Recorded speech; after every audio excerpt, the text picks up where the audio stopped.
Alors le viager, en fait, c'est la plus ancienne retraite au monde.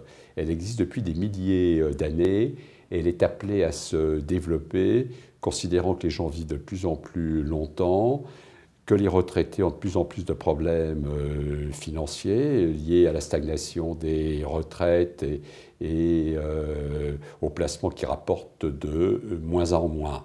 Donc il y aura de plus en plus de vendeurs. Alors concrètement, un viager, comment ça marche? Donc, vous avez deux types de viagers immobiliers.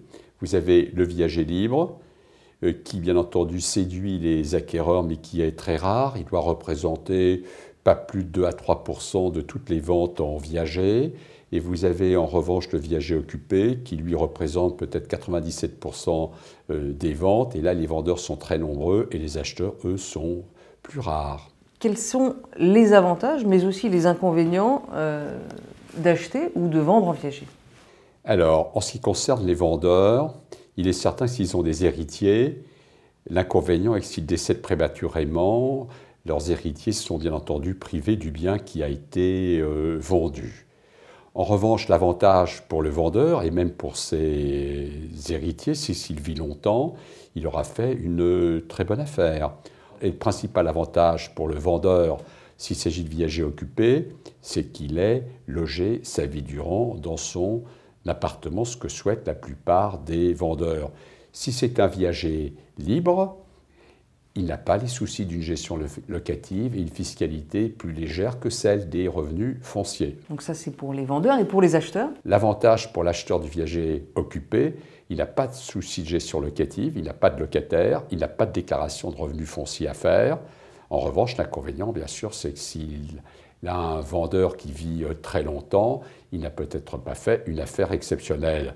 C'est pourquoi il ne doit pas accepter une rente qui soit trop importante. Donc il faut une très très grande prudence en ce qui concerne les acheteurs. Justement, moi je voulais vous parler de l'aspect moral du viager. On spécule un petit peu sur la disparition d'autrui.